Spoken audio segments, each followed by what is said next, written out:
এই বুড়ি সোয়াদ থেকে বৈশাখা মোহাম্মদ রে, আমি যারে কাটা দিতাম কষ্ট দিতাম, ওই মোহাম্মদ আমি তার শত্রু, সে আমাকে দেখতে আসছে, মাথায় পানি দিয়ে আমার সেবা করে। নিশ্চয়ই তুমি মানব কল্যাণের নবী, তুমি কারো ক্ষতি করতে পারে না, আমারে ক্ষমা করে দাও আর কলমা পড়াইয়া মুসলমান বানা। রয়্যাল টিভি বিডি, সুন্নতে সঠিক বাণী প্রচার। তিনি কে? আল্লাহ।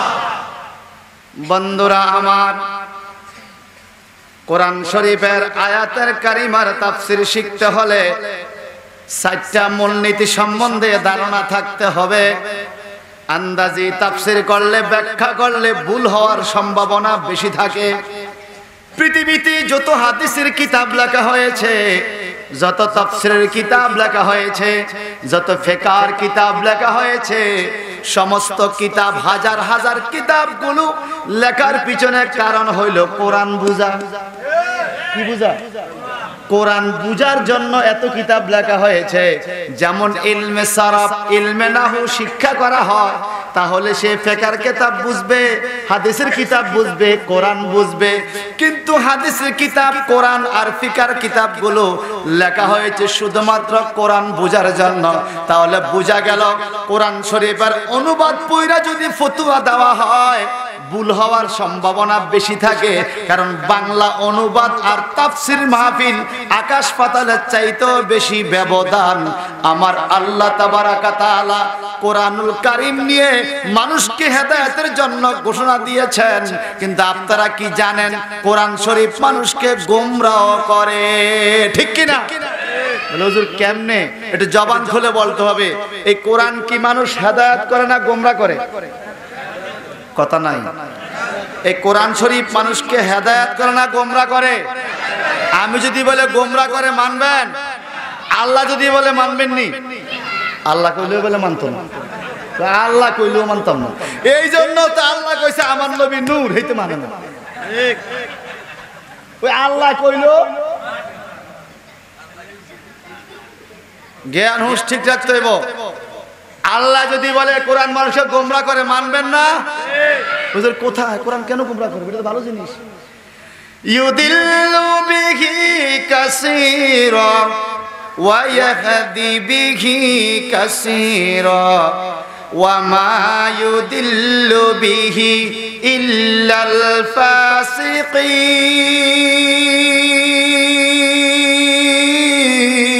ফাসিকিন। কথাকা ইউদিল্লু বিহি কাসীরা, এই কোরআন দ্বারা মানুষ গোমরাহ হয়। ওয়া ইয়াহদি বিহি কাসীরা, কাসীরা মানে অনেক। এই কোরআন দ্বারা অনেক মানুষ গোমরাহ হয়। ওয়া ইয়াহদি বিহি কাসীরা, কোরআন দ্বারা অনেক মানুষ হেদায়েত হয়। কোরআন পয়রা গোমরাহ হয়, কোরআন পয়রা হেদায়েত হয়। তাহলে বোঝা গেল কোরআন শরীফ পড়নেওয়ালা সবাই হেদায়েত পাবে না, অনেকেই গোমরাহ হয়ে যাবে। ও আল্লাহ, কারা গোমরাহ হবে? কেন গোমরাহ হবে? আল্লাহ পাক বলেন, ওয়া মিনান নাসি মাইয়াকুলু আমান্না বিল্লাহি ওয়া বিল ইয়াউমিল আখির ওয়া মা হুম বিমুমিনিন। কিছু মানুষ আমার নবীর কাছে আইসা বলে, আমান্না বিল্লাহ, আমরা আল্লাহর উপর ঈমান এনেছি, ওয়া বিল ইয়াউমিল আখির, পরকালের প্রতি ঈমান এনেছি। আল্লাহ বলেন, ওয়া মা হুম বিমুমিনিন, এরা একজনও মুমিন হতে পারে নাই। আপনারা হারিসেল মিয়ার বাজার, এদিকের মানুষ জবান খুলে বলতে হবে, আল্লাহর উপর ঈমান আনা ভালো কাজ কিনা? ওয়া বিল ইয়াউমিল আখির, পরকালের প্রতি ঈমান আনা ভালো কাজ কিনা? এই দুইটা ভালো কাজ করার পরে আল্লাহ পাক ফতোয়া দেয়, ওয়া মা হুম বিমুমিনিন, তারা মুমিন নয়। আমার নবীজি মুস্কি মুস্কি হাসে। সাহাবায়ে কেরাম বলেন, নবী গো, টুপি, দাড়ি, পাগড়ি, মেসওয়াক, ঢিলা কলক, নামাজ, রোজা, কপালে সেজদার চিহ্ন নিয়া আপনার কাছে ইশারা বলছে, আমানতু বিল্লাহি ওয়া মালাইকাতিহি, আল্লাহর প্রতি ঈমান আনলাম, ফেরেশতার প্রতি ঈমান আনলাম, ওয়া বিল ইয়াউমিল আখির, পরকালের প্রতি ঈমান আনলাম। আমার আল্লাহ কেন বলে এরা মুমিন না? আল্লাহ তাবারাকা তাআলা বলেন, নবী গো, যুগে যুগে আমি আল্লাহকে মানার মতো অনেক মানুষ ছিল, আরো আসবে। পরকাল মানার মতো অনেক মানুষ ছিল, আরো আসবে। শুধুমাত্র আপনি নবীকে মানার মতো মানুষের সংখ্যা কম হবে। টুপি দাড়ি আর খানা দানা নামাজ রোজা লইয়া যারা আসছে, এদের অন্তরে আমি আল্লাহর ভয় আছে, পরকালের ভয় আছে। হিংসা শুধুমাত্র আপনি নবীর সাথে, তারা আপনি নবীর রিসালাতকে মানতে চায় না, আপনার আগমনকে মেনে নিতে চায় না। তারা আল্লাহকে মানে, পরকালকে মানে, আপনি নবীকে না মানার কারণে। ওয়া মা হুম বিমুমিনিন, তারা মুমিন নয়। আল্লাহ পাক এই কথা বলার পরে আমার নবীকে সাহাবায়ে কেরাম জানতে চাইলেন, নবী আমার, তাহলে টুপি দাড়ি পাগড়ি জিকির আজকার এগুলো যে করে, এগুলো যায় কোথায়? আল্লাহ তাবারাকা তাআলা দলিল দেয়, খতামাল্লাহু আলা কুলুবিহিম ওয়া আলা সামিইহিম ওয়া আলা আবসারিহিম গিশাওয়া। ও আমার হাবিব, আপনি বলে দেন, যারা জিকির করে, কলমা পড়ে, তাসবিহ তাহলিল পড়ে, তাদের ঈমান নাই। তার কারণ খতামাল্লাহু আলা কুলুবিহিম, তাদের অন্তর আল্লাহ পাক সিল মেরে দিছে, তালা মাইরা দিছে, আর ডুববে না। বলে কেন ডুববে না? আসল জিনিস হলো ঈমান। তারা নামাজের বেলায় কোনো তর্ক করে না, নামাজ পড়তে থাকে, রোজা পড়তে থাকে, ইবাদত করতে থাকে। কিন্তু আপনি নবীর শান যখন বলতে যায়, তখন তারা আপনাকে সাধারণ মানুষ মনে করে, আপনাকে নবী মানতে চায় না। এজন্য তাদের অন্তরে মোহর মাইরা দিছি।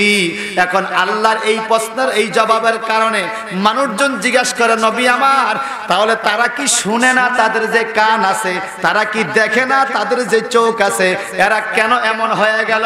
আল্লাহ পাক বলেন, সুম্মুন বুকমুন উমিয়ুন ফাহুম লা ইয়ারজিউন। তারা সুম্মুন বুকমুন উমিয়ুন, তারা চোখ থাইকাও কানা, মুখ থাইকাও বোবা, কান থাইকাও দেন্দা। ফাহুম লা ইয়ারজিউন। কোরআন যদি খুলে দেখাও, নবীর নূরের তৈয়ারি। কোরআন যদি খুলে দেখাও, নবীর ইলমে গায়বের পাওয়ার আছে। কোরআন যদি খুলে দেখাও, নবীর সুপারিশের ক্ষমতা আছে। কোরআন যদি খুলে দেখাও, নবী আমার হায়াতুন নবী। কোরআন যদি খুলে দেখাও, নবী নূরের নবী। ফাহুম লা ইয়ারজিউন। তবু তারা ফিরবে না। তার কারণ তারা চোখ থেকেও দেন্দা, কান থেকেও দেন্দা, এবং জবান থেকেও বোবা। এই ফতুয়া কি বাংলাদেশের কারণ? আল্লাহ। এই ফতুয়া কার? জবান খুলে বলেন। এই জন্য আমার আল্লাহ মানুষের ঈমান আকীদা নিয়ে 3 প্রকার সূরা নাজিল করেছেন। বাপজান আমার, মুমিন মুসলমানদের বৈশিষ্ট্য নিয়ে সূরা নাজিল করেছেন 18 পারা সূরা মুমিনুন। যেমন আল্লাহ পাক বলেন, কদ আফলাহাল মুমিনুন।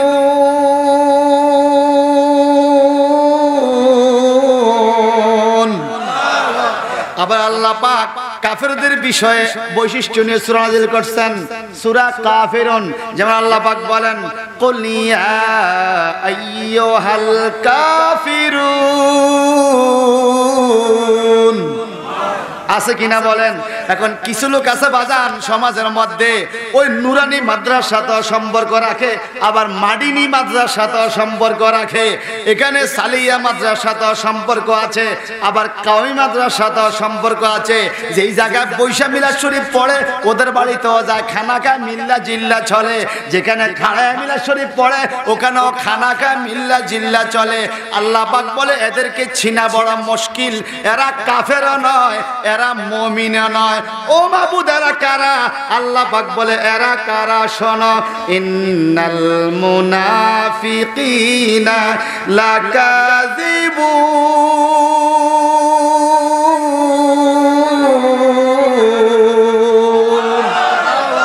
আল্লাহ কারা? মুনাফিক। এরা কি? মুনাফিক কইলে কেমন গুণ হইব? মুনাফিক কইলে সব, মুনাফিক শব্দ আছে না কোরআনে? বলেন, এরা কি? একদল মুমিন, একদল কাফের। মুমিনকে চিনা যায়, সেই ইমানদার। কাফেরকেও চিনা যায় হরে কৃষ্ণের দলে, ঠিক কিনা? কিন্তু মুনাফিক চিনা যাবে সরকার পাল্টাইলে, শুরু তো পাল্টায়। আরে কথা কয় না।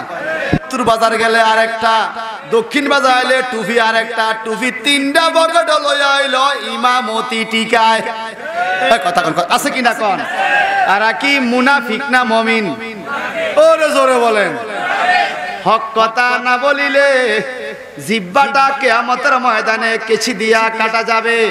এই কোরআন কারবানি আরো জোরে কোন যালিকাল কিতাবু লা রাইবা ফীহি হুদাল লিল মুত্তাকিন।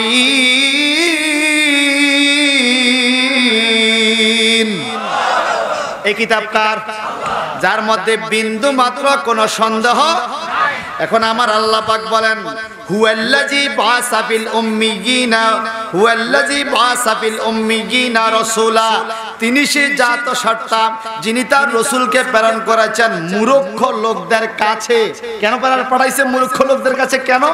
আল্লাহ পাক বলেন কেন পাঠাইছি শোনো, ইয়াতলু আলাইহিম আয়াতিহি, আল্লাহ পাকের আয়াতগুলো মূর্খ লোকদের কাছে তিনি তেলাওয়াত করবেন, ওয়ায়ুজাক্কিহিম, এবং তাদেরকে পবিত্র করবেন।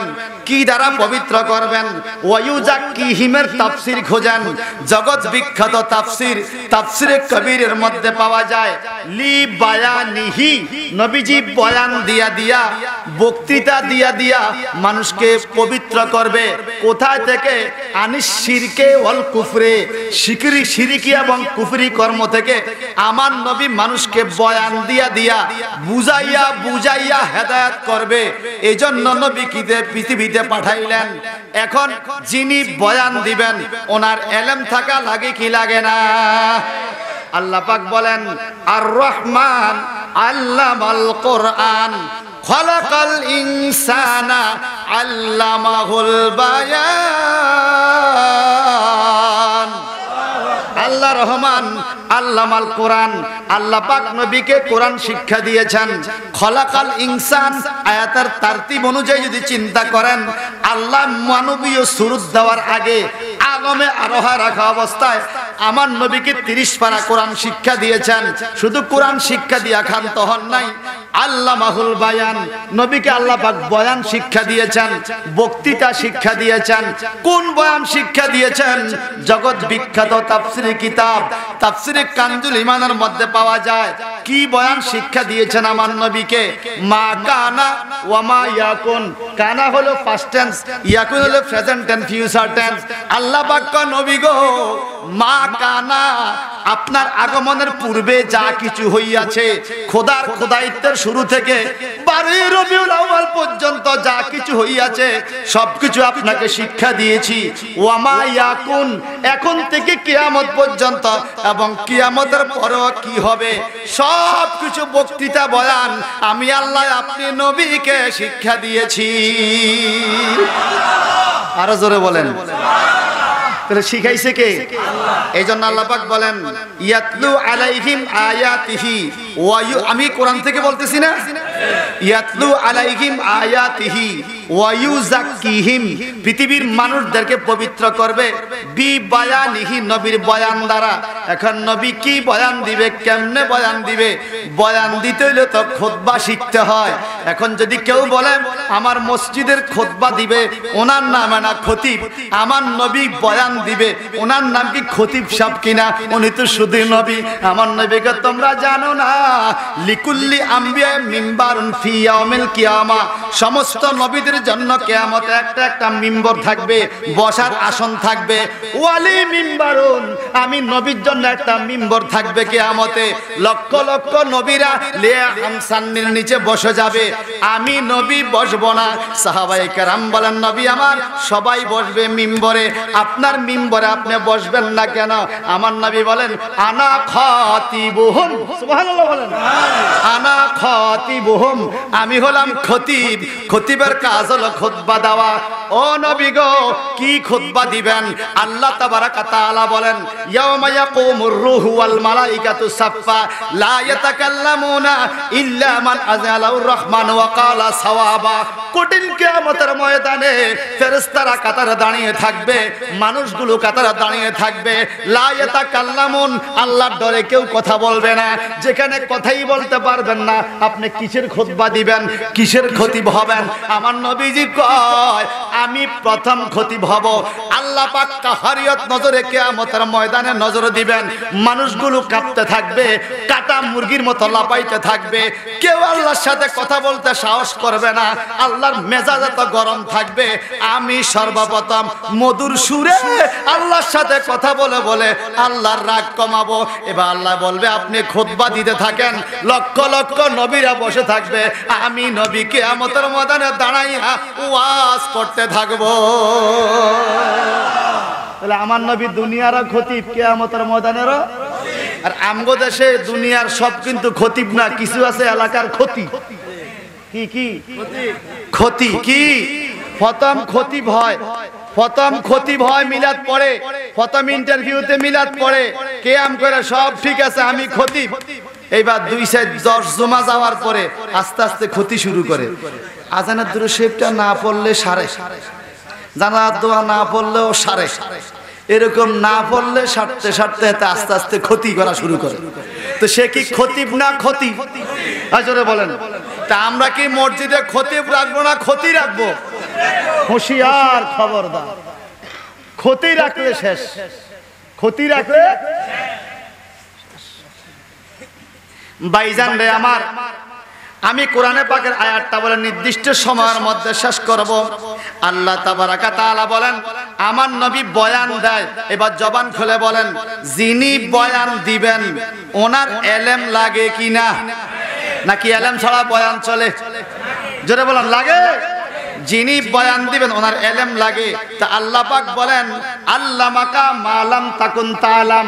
নবীজি গো, আপনি যত কিছু জানতেন না সমস্ত এলেম আমি আপনাকে শিক্ষা দিয়েছি। কি এলেম শিক্ষা দিয়েছেন নবী আমার? বলেন, আউয়ালু আখিরু, আউয়াল আখিরে যা কিছু হয়েছে সমস্ত এলেম আমার নবীর কাছে আছে।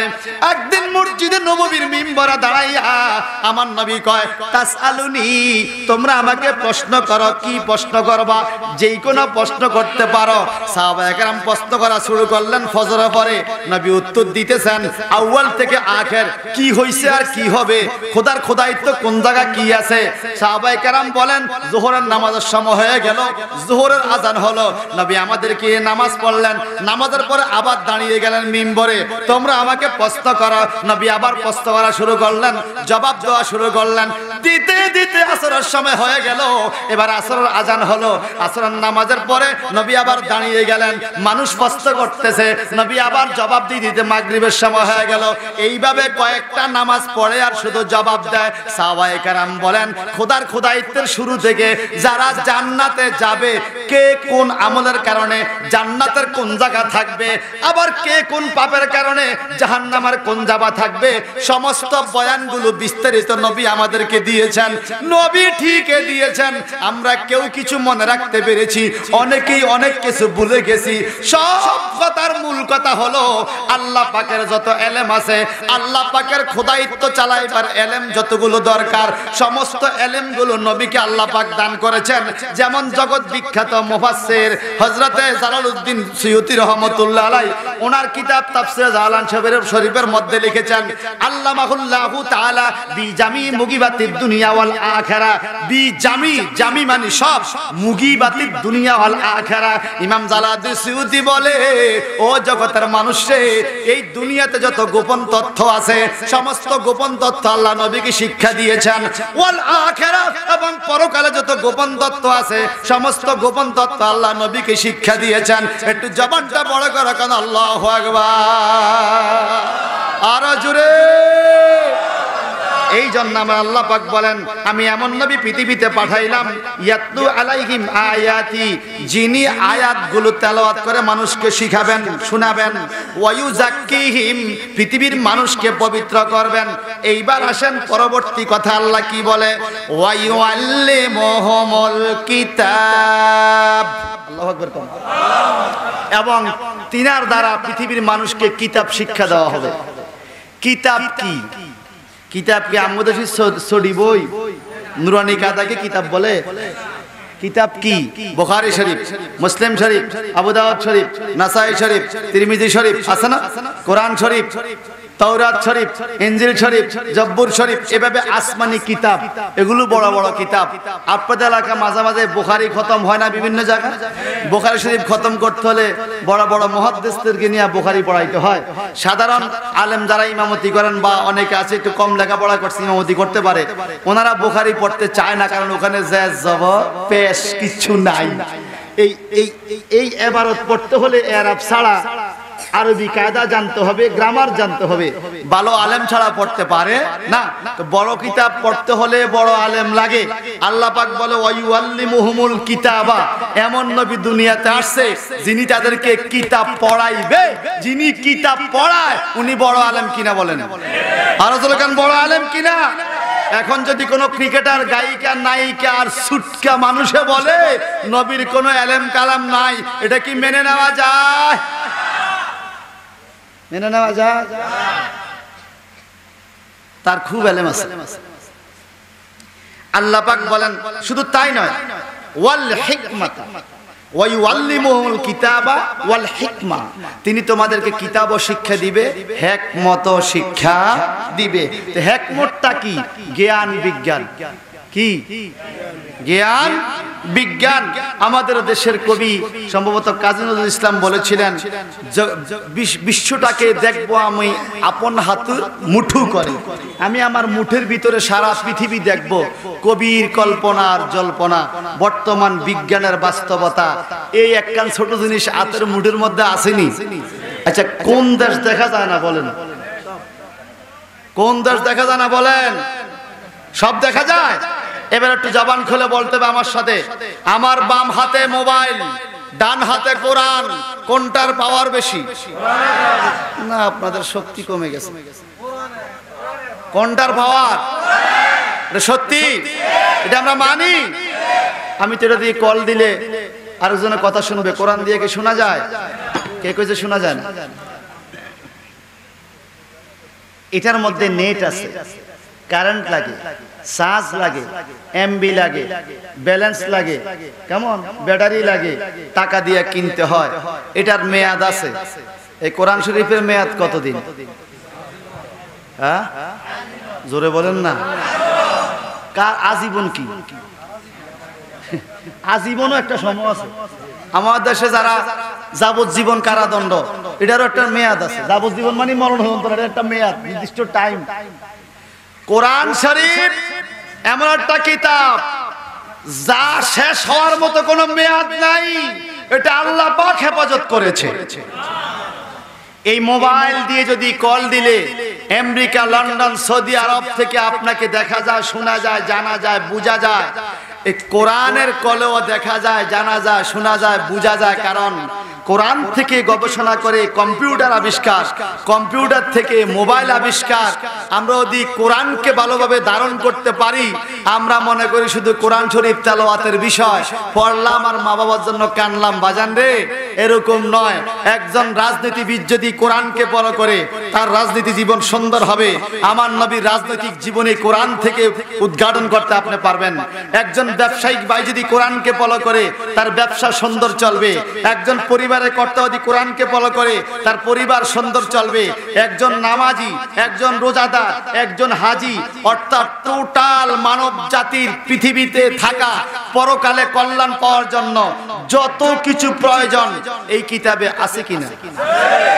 আমরা যে এই কিতাবটাকে একটা কভার ফেসাইয়া ঘরের ভিতরে তাকের উপরে রাখিয়ে দিছি, এইটা রে হায় হায় হায় রে, ডেলি টেলিভিশনটারে টিস্যু কাপড় দিয়া 5 বার মুছি, টেলিভিশনের পর্দা বালু হয়ে গেছে, কোরআন শরীফের পর্দার উপরে 3 ইঞ্চি মাটি, কোনো খবর?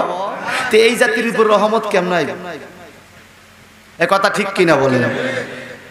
ওইদিন আমি দেখেছিলাম এক বন্ধু ফেসবুকে লেখছে, আহা, এই জাতির বিবেক কিভাবে খুলবে যাদের জুতা থাকে এসি রুমে, বই থাকে রাস্তা।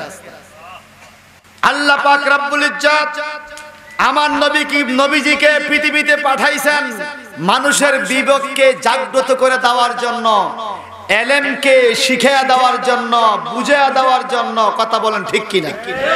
আরো জোরে বলেন ঠিক কিনা?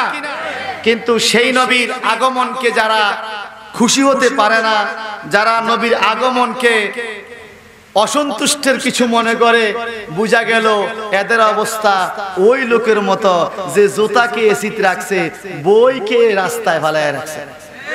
এই কথা বলেন ঠিক কি? আপনারা বলেন নবীজির আগমনে আমরা খুশি কিনা? সবাই না মনে হয়? কে কে খুশি হাত তোলেন।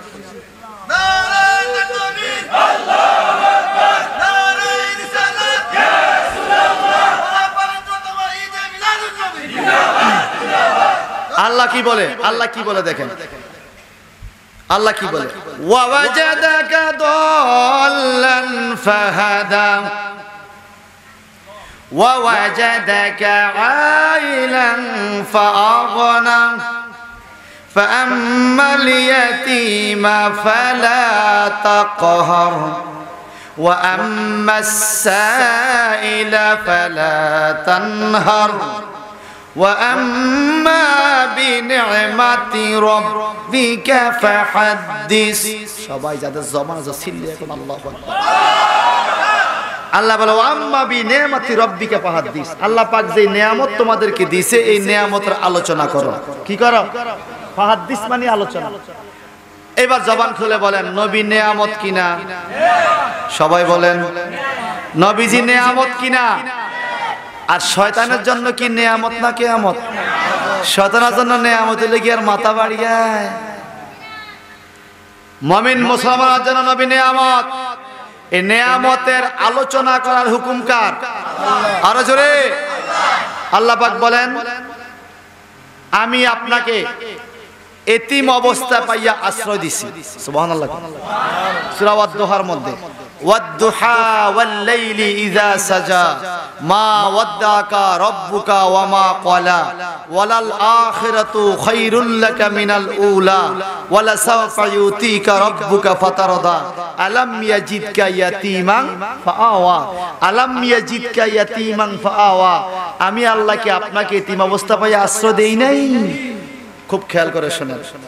মিয়ার বাজার একটা এতিম ছেলে আসলো, ছেলেটা কান্নাকাটি করতেছে। একজন লোক বা সভাপতি সাহেব যাইয়া ছেলেটার মাথার মধ্যে মোছা দিয়া তাকে ঘরে আইন না একটা রুমে সুন্দর করে আশ্রয় দিল, খানা দানার ব্যবস্থা করে দিল। এটা কি ভালো হয়েছে না খারাপ হয়েছে? এবং যিনি এই কাজটা করছে উনি কি রাগ হইয়া করছে না খুশি হইয়া করছে? তা আল্লাহ পাক বলেন আমি আপনাকে এতিম অবস্থা পাইয়া আশ্রয় দিছি, বুঝা গেল আমার আল্লাহ নবীকে দুনিয়াতে পাঠাইয়া খুশি। সুবহানাল্লাহ। আরো জোরে আরো মহব্বতে আল্লাহ কেমন খুশি। নবী আমার এতিম অবস্থা দুনিয়াতে আইসা হাত পা গুলো নাড়ে। কোন জায়গায় নবীকে আশ্রয় দিয়েছে আমার আল্লাহ? বাবা নাই তো কি হয়েছে? নবীর আশ্রয়দাতাকে আল্লাহ। বাবা ইন্তেকাল করেছেন, মা তো আছেন, মায়ের কোলে নবী আশ্রয় দিবে কোন জায়গায়?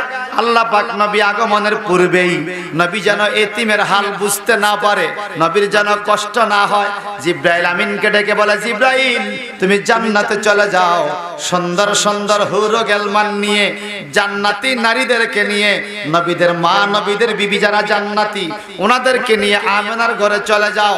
কেন যাব? বলে আমার নবী এতিম অবস্থা দুনিয়াতে যাবে, নবী যেন এতিমের হাল বুঝতে না পারে। নবীর ঘরের মধ্যে জান্নাতি নারীরা আগেই চলে যাবে, নবী আগমন করবে, ওরা স্বাগতম দিয়ে দিয়ে জান্নাতি কোলে নবীকে আশ্রয় দিবে। আরো জোরে বলেন সুবহানাল্লাহ। আরো মায়া করে এখন সুবহানাল্লাহ। গত ৮-৯ দিন আগে সেই মাউলুদুন নবী নবীজি যেই ঘরে জন্মগ্রহণ করেছেন আল্লাহর মেহেরবানিতে ওই ঘরের সামনে দাঁড়িয়ে মিলাদ শরীফ সালাতু সালাম জানিয়ে আসলাম। আর উচ্ছ্বসিত নয়নে হাজী সাহেবরা কাঁদে। আরো ১৪৫০ বছর আগে সারা পৃথিবীর মানব জাতির কল্যাণের দূত, মানব জাতির হেদায়েতের মূল নবী দয়াল নবী যে আগমন করেছেন এই জায়গায়, এটাকে এখন মক্কাতুল মাকতুবাতুল মক্কা, মক্কার মাকতুবাত মানে বাড়ির লাইব্রেরি বানায় রাখছে, সামনেই আবু জাহেলের বাড়ি, আবু জাহেলের বাড়িটাকে টয়লেট হাম্মামখানা বানায় রাখছে। নবীর বাড়ি লাইব্রেরি, আবু জাহেলের বাড়ি টয়লেট। নবীর বাড়িতে যায় কিতাব পড়া, দুরূদ শরীফ পড়ে, আবু জাহেল বাড়িতে পায়খানা প্রস্রাব করে। অনেক হাজী সাহেবকে দেখেছি পায়খানা প্রস্রাব না আসলে জুতা খুললা বাড়িতে মারে। বাজান রে, এইবার আসার টাইমে বদরের যুদ্ধের পাশে দিয়ে আসলাম, মক্কা থেকে মদিনা যাইতে বদরের যুদ্ধ পড়ে, সেদিক দিয়ে আসার টাইমে আবু জাহেলের কবর যেখানে সেখানে গেলাম। বদর প্রান্তরে আল্লাহর হাবিবের সাহাবায়ে কেরামের মাজার শরীফ আছে, আবু জাহেলের কবরও আছে। মাজার শরীফে যাইয়া জিয়ারত করে আর আবু জাহেলের কবরে যায় পাথর মারে। আমার সাথে একজন হাজী সাহেব ছিলেন আমাদের সৈয়দাপুরের, মোট 30 জন হাজীর মধ্যে উনি বড় একটা পাথর লইছে, অন্তত 5 ভারী 6 ভারী হবে। ও সাদা কি করেন? কম মরিয়ার বাসি, এটাই আবু জাহেলের কোয়ালে মারুম, একে আপনি মানজাত ব্যথা পাবেন। কম মরলে মরছি, তারে খাইছি। এই আবু জাহেলের নবীরে কত কষ্ট দিছে, একটু জবান খুলে বলতে হবে। এরকম আবু জাহেল আমাদের বাংলাদেশেও আছে কিনা? যারা নবীর আগমনে খুশি না, এরা আবু জাহেলের লোক, ঠিক না নাকি? নাকি ভুল? যারা নবীর আগমনে খুশি না, এরা কার লোক? আবু জাহেলের লোক। আর নবীর আগমনে যারা খুশি, এরা আবু বকরের সাথে লোক। আমরা কি আবু বকর চাই না আবু জাহেল চাই? জোরে বলেন, জোরে বলেন। বন্ধুরা আমার, নারীরা আসলো, নারীদের কোলে আমার নবী, সুবহানাল্লাহ। আমাদের ঘরে নবী আগমন করলেন, নারীদের কোলে নবী। একটু পরে দেখা গেল তায়েফ এলাকা থেকে মানুষগুলো দলে দলে আসে। আমি সেখানেও গিয়েছি বহুবার বাবা, গত সপ্তাহে গিয়েছি। আল্লাহর হাবিব মুহাম্মদুর রাসূলুল্লাহ সাল্লাল্লাহু আলাইহি সাল্লাম ছোটকালে তায়েফে যেখানে লালন পালন হয়েছেন এবং যেখানে বুড়ি কাটা দিয়েছে। আর একটা খবর শোনেন, আমি ভিডিও করে নিয়ে আসছি, একসময় আপনারা নেটে হয়তো ভিডিওটা পাবেন। আমাদের দেশে একজন শায়েখ নামের মৌলভী সাহেব, সে ফেসবুকের মধ্যে ভিডিও করে ছেড়ে দিছে যে ওই যে বুড়ি বাড়ি আছে, বুড়ি কাটা দিত, নবীকে কষ্ট দিত, নবী আবার তাকে দেখতে গেছে। এটা বড় বুয়া মিথ্যা কথা, এটা কোনো কোরআন হাদিসে নাই বাবারে, এটা হাদিস শরীফে আছে। বাস্তবেও আমি গত সপ্তাহে গিয়েছি, বুড়ির বাড়ি ভিডিও করেছি, বড়ি গাছের ডাল, বড়ি গাছের শাখাগুলো ভিডিও করেছি, এবং ওই মরা বড়ি গাছটা এখনো বুড়ির বাড়ির সামনে পালায়া রাখছে কাইটা, ওটা বন্ধ ভিডিও করেছি। বাস্তবতা লক্ষ্য করার জন্য ওখানের একজন লোকের সাথে কথা হলো, বাংলাদেশের লোক, উনি 28 বছর পর্যন্ত তায়েফ এলাকা থাকে। ওনাকে বললাম, ভাইজান আপনি কত বছর? বলা আমি 28 বছর, বাড়ি হলো ডড্ডা, হাজীগঞ্জ ডড্ডা, 28 বছর থাকি এলাকায়। ভাইজান একটু সত্য কথা বলেন তো, এই সৌদি আরবের মানুষ কি বলে, বুড়ি কি পথের মধ্যে কাটা দিত কিনা, নবীকে কষ্ট দিত কিনা, অসুস্থ হওয়ার পরে নবী তাকে দেখতে গেছে কিনা? ওই লোকটা বলে, ভাইজান সৌদি আরবের লোকজন আইসা বুড়ির বাড়ির সামনে নবী নবী বলে কান্দে, এই বড়ি গাছের কাছে কান্দে। এই বুড়ি পথের মধ্যে কাটা দেওয়া ঠিক, নবীকে কষ্ট দেওয়া ঠিক। একদিন বুড়ি অসুস্থ হয়ে গেছে, পথের মধ্যে কাটা দিতে পারে না। আমার নবী শত্রুর প্রতি কত ভালোবাসা মহব্বত লেগে গেছে, এর বুড়ি না আমার কাটা দিত, নিশ্চয়ই বুড়ি অসুস্থ হয়ে গেছে। বাড়িতে গিয়ে দেখে বুড়ির জ্বর হয়ে গেছে, নবীজি নিতে মাথার মধ্যে নিজে পানি ঢালে। বুড়ি চক্ষু খুলে বলে, তুমি কে? বল, তুমি যার জন্য পথে কাটা দিতে, আমি সে মোহাম্মদ। এই বুড়ি সোয়াদ থেকে বৈশাখা, মোহাম্মদ রে, আমি যারে কাটা দিতাম, কষ্ট দিতাম, ওই মোহাম্মদ, আমি তার শত্রু, সে আমাকে দেখতে আসছে, মাথায় পানি দিয়ে আমার সেবা করে। নিশ্চয়ই তুমি মানব কল্যাণের নবী, তুমি কারো ক্ষতি করতে পারে না, আমারে ক্ষমা করে দাও আর কলমা পড়াইয়া মুসলমান বানা। সেই নবী আগমন করছে, মারহাবা বলেন, আরো জোরে বলেন। এই ঘটনাটা আমি ভিডিও করে আনছি, ওখানের লোকের ভাষা, ওরা বলে ঠিক, আর আমরা দেশের হুজুরে কয় এটা বুয়া কথা, এগুলা মিথ্যা কথা। বুড়ি কাটাও দেয় নাই তো, কাটা না দিলে বড়ি গাছ কাটা, বুড়ির বাড়ি এখনো বেড়া দিয়ে রাখছে, এগুলো ভাঙতে দেয় না, স্মৃতি হিসাবে রেখে দিছে, মানুষের দেখবে। এখনো তায়েফে যারা আমাদের দেশে যদি কেউ যা জিজ্ঞেস করেন, দেখবেন হ্যাঁ ওখানে সবকিছু আছে। ভাই সাহেব আমার, সেই তায়েফ এলাকায় হালিমাতুস সাদিয়া, হালিমাতুস সাদিয়ার মাজার শরীফ জান্নাতুল বাকিতে, মদিনা শরীফ, মারহাবা, জান্নাতুল বাকি মদিনা শরীফ। আমার নবীজি দোয়া করতেন, জান্নাতুল বাকিতে গিয়ে দোয়া করতেন, আল্লাহুম্মা ইন্নাকা আফুউন কারীমুন তুহিব্বুল আফওয়া ফাফু আন্নী। সুবহানাল্লাহ বলেন। সে জান্নাতুল বাকিতে হালিমাতুস সাদিয়ার কবর, মানুষ ওখানে জিয়ারত করে বরকত হাসিল করে। আমার নবীজির মা আমেনা নবীজিকে কোলে নিয়ে দাঁড়িয়ে আছেন, কারণ আরব দেশের নিয়ম হলো শিশু সন্তান দুনিয়াতে আসলে আরেকজন নিয়ে লালন পালন করতে হয়, দুধ মাতার কাছে সুপর্দ করতে হয়। আল্লাহ পাক বলেন, আলাম ইয়াজিদকা ইয়াতীমান ফাআওয়া। নবী গো, আমি আপনার এতিম অবস্থায় আশ্রয় দিয়েছি। প্রথম আশ্রয় দিয়েছেন জান্নাতি নারীদের কোলে, আসিয়া মরিয়মের নেতৃত্বে যারা এসেছেন। এইবার দ্বিতীয় আশ্রয় আমেনার কোলে। তৃতীয় আশ্রয় কোথায় দিবে? আমেনা দাঁড়িয়ে আছে। ধনী ধনী লোকের সন্তানগুলো তায়েফের নারীরা নিয়ে গেল। আমেনার যেই ওঁট ছিল, ওঁটের পা ছিল ভাঙ্গা। কিতাবের মধ্যে পাওয়া যায় হাইটে আসতে আসতে ওঁটের দেরি হয়ে গেছে। আমেনার ঘরটা সামনে ভাঙ্গা চূড়া ঘর। আমেনা ছোট্ট শিশুকে কোলে লইয়া ঘরের দরজা দাঁড়িয়ে আছে। হালিমাতুস সাদিয়ার ওঁটনিটা ডান দিকেও যায় না, বাম দিকেও যায় না, সোজা মাউলুদুন নবী নবীজির ঘরের দরজার সামনে হাজির হয়ে বসে গেল। হালিমাতুস সাদিয়া ওঁটনি থেকে নামলো। আমেনাকে, তুমি কে গো? আমি তায়েফের নারী, শিশু সন্তান আছে কিনা লালন পালন করলে কিছু টাকা পয়সা পাবো। আমেনা কয়, এগো ও তায়েফের নারী, তোমার নাম কি? আমার নাম হালিমাতুস সাদিয়া। ও হালিমা, ধনী ধনী লোকের সন্তানগুলো মানুষে নিয়ে গেছে বেশি লাভের আশায়। আমার ভাঙ্গা ঘর কেউ নিতে চায় না। তুমি আগে দেখো আমার সন্তানটা তোমার পছন্দ হয় কিনা। পছন্দ হইলে নিবা, না হলে না নিবা। আপনারা বলেন তো বাবা, এই শিশু সন্তান মুহাম্মদ সাল্লাল্লাহু আলাইহি সাল্লামকে পছন্দ হয় কিনা? জোরে বলেন। পছন্দ করছে কে? কে? আল্লাহ পছন্দ করে নাম দিয়েছে মুস্তাফা। কি নাম? আমার নবীর নাম কি? মুস্তাফা মানে সিলেক্টেড, পছন্দনীয়। কেমন? নির্বাচিত। মুস্তাফা শব্দ অর্থ নির্বাচিত, সিলেক্টেড, যাকে চয়েস করা হয়েছে। আমার নবীকে চয়েস করছে কে? আরো জোরে বলবেন না কে? ভাই সাহেব আমার, আমি নির্দিষ্ট সময়ের মধ্যে ছেড়ে দিচ্ছি। আল্লাহ তাবারাকা তাআলা কোরআনুল কারীমে নবীর আগমনের অনেকগুলো ইঙ্গিত দিয়েছেন। যা হোক, হযরতে হালিমাতুস সাদিয়া বলে, দেখি পছন্দ হয় কিনা। তো তোমার সন্তানটা কোথায়? এই তো আমার কোলে। হালিমাতুস সাদিয়া পেরেশানি, একবার ডান দিকে বাম দিকে পিছনে তাকায়, আবার কোলের দিকে তাকায়। আমেনা বলে, কি টেনশন করো? তোমার কোলের ভিতরে কি সন্তান, নাকি তোমার ওন্নার ভিতরে বাতি জ্বলে? না, সন্তান বাতি জ্বলবে কেন? তাড়াতাড়ি ওন্নাটা সরাও, সন্তান এত জলজল করবে কেন? হালিমাতুস সাদিয়া কথা বলতে দেরি, আমেনা ওন্না সরাইলো। সন্তানের চেহারা থেকে তাকাইয়া দেখে নূরে জলজল করে, নূরে মুহাম্মদুর রাসূলুল্লাহ শিশু সন্তান কোলে। হালিমা ডাক দিয়া কয়, আমেনা গো, আমি ডান দিকে বাম দিকে কোনো দিকে যাইতে চাই নাই। আমার ভাঙ্গা পাওয়ালা গোড়াটা ওটা তোমার ঘরের দরজা আসছে। এই সন্তানকে আমার কোলে দাও, টাকা পয়সা চাই না। এত সুন্দর সন্তান নূরে জলজল করে, এই সন্তানকে লালন পালন কইরা আমার জীবন ধন্য করতে চাই।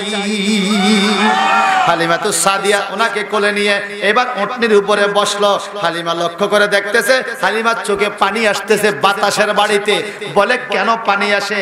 আমাদের দেশে রাস্তা দিয়ে দেখবেন কিছু কিছু হুন্ডাওয়ালা এমন টান দেয় হুন্ডা, যে পিছে বসছে তার চোখে পানি এসে যায়। কথা কোন ঠিক কিনা? স্পিড বেশি হলে চোখে পানি। হালিমার চোখে পানি কেন? হালিমা পানি মুছে তাকাইয়া দেখে এতক্ষণ গোড়া আসছে, আস্তে আস্তে ওঁট আসছে, আস্তে আস্তে ভাঙ্গা পাও। এখন হালিমার ওঁটের পাও সুস্থ, অনেক জোরে ওঁট দৌড়াইতেছে। আগে যারা আসছে তাদেরকে পিছে পালাইয়া হালিমার ওঁট উপরে। হালিমার দেশের অন্যান্য নারীরা বলে, হায় হায় হায়, হালিমার ওঁটের ভাঙ্গা পাও ভালো হলো কিভাবে? হালিমা কি সন্তান পাইলো? ওঁট এত শক্তিশালী হইয়া গেল। সবাই তাকাইয়া দেখে হালিমার ওটের উপরে মেঘমালা ছায়া যায়, হালিমার গায়ে কোনো বাতাস লাগে না। দৌড়াইয়া দৌড়াইয়া হালিমার পিছে পিছে সবাই দৌড়ায়, দেখি তার সাথে ছায়া হাঁটে, ওই ছায়ার মধ্যে আমরাও দাঁড়াইতে পারি কিনা। কিন্তু হালিমাতুস সাদিয়ার উটনির নাগাল কেউ পায় না। সবার আগে হালিমাতুস সাদিয়া তায়েফে গেল। পাহাড়ের কাছে তার একটা পাথরের ঘর, উটনিটাকে পিছনে বাঁধলো, ঘরের ভিতরে ঢুকাইয়া আবার জানলা খুইলা দেখে পাথরের ঘরের চতুর্দিকে ঘাস জন্ম নিয়েছে। শুকনা জাগায় গাছ জন্মিল, শুকনা গাছে ফুল ফুটিল, শুকনা জাগায় গাছ জন্মিল, শুকনা গাছে ফুল ফুটিল, শুকনা স্তনে দুধ জমিল, নূর নবীর উসিলায় আল্লাহুম্মা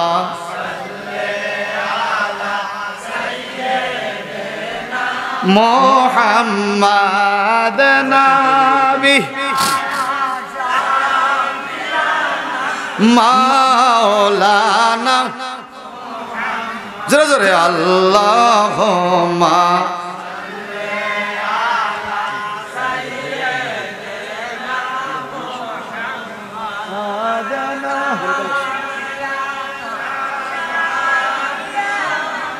মাওলানা।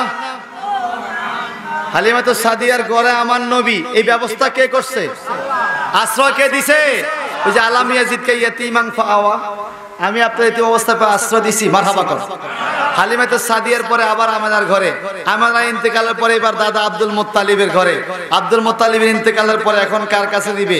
চাচা আবু তালিব লালন পালন করে, আবু তালিবের লালন পালন পরে এবার কার কাছে দিবে? আল্লাহ পাক এমন একটা জায়গা আশ্রয় দিয়েছেন, জগৎ বিখ্যাত ধনী নারী হযরত খাদিজাতুল কুবরা রাদিয়াল্লাহু তাআলা, ওনার কাছে নবীর আশ্রয়। খাদিজার ইন্তেকালের পরে এখন কি হবে? কার কাছে আশ্রয় দিবে? আল্লাহ পাক বলে দুনিয়ার কোথাও না, এবার আমি আপনাকে নিয়ে যাব আরশ আজিমে। আল্লাহ পাক নবীকে আরশ আজিম নিয়ে গেলেন, সেখান থেকে আবার ঘুরে আনলেন। এবার কোথায় আশ্রয় দিবেন? মদিনা নিয়ে গেলেন। এখন কোথায় আশ্রয় দিয়েছে? আয়েশা সিদ্দিকার হুজরা ঘরে। রাসূলের পাকের বর্তমান যেই রওজা মোবারক, রাসূলের পাকের রওজা পাক আয়েশা সিদ্দিকার ঘরের ভিতরে হুজরায় সবুজ মিম্বরের যে রওজা পাক, এটা আয়েশা সিদ্দিকার ঘর ছিল। আল্লাহ পাক বলে আমি আশ্রয় দিয়েছি কোন জায়গা দেখেন? একদিকে বাবে জিব্রাইল, একদিকে হাউজে কাউসার, একদিকে মিম্বরে মুস্তাফা, একদিকে রিয়াজুল জান্নাহ, একদিকে জান্নাতুল বাকি, চতুর্দিকে নেয়ামত। হাবিব আমার শুধু এই নয়, প্রতিদিন ৭০,০০০ রহমতের ফেরেশতা সকালে আসবে আপনার রওজা পাকের চতুর্দিকে দাঁড়িয়ে দাঁড়িয়ে দুরূদ সালাম পড়বে। এরা বিকেলে চলে যাবে, আবার বিকালে একদল আসবে, সকাল পর্যন্ত পড়বে। এভাবে কিয়ামত পর্যন্ত আপনি হাবিবে পাকের রওজা পাকের চতুর্দিকে ৭০,০০০ ফেরেশতার বেষ্টনের ভিতরে আমি আল্লাহ আপনাকে আশ্রয় দিয়েছি। তাহলে নবীকে পাঠাইয়া আল্লাহ খুশি না বেজা? তো ওই নবীর নামের মাদ্রাসা দারুস সুন্নাত, দারুস সুন্নাত, আবার সাথে লাগাইছে আহমদিয়া। ইসমুহু আহমদ ফিস সামা ওয়া মুহাম্মদ ফিল আরদ। আমার নবীর আসমানের নাম ছিল আহমদ, দুনিয়ার নাম ছিল মুহাম্মদ। সেই আহমদিয়া মাদ্রাসা আবার দারুস সুন্নাহ, দার মানে দরজা, সুন্নাহ মানে সুন্নত, যেখান থেকে সুন্নত শেখানো হয়, যেখান থেকে সুন্নি তরিকা শেখানো হয়। এই মাদ্রাসার সামনে হাজির হতে পেরে আমরা খুশি না বেজা? আওয়াজ দেবান খুশি না বাজা?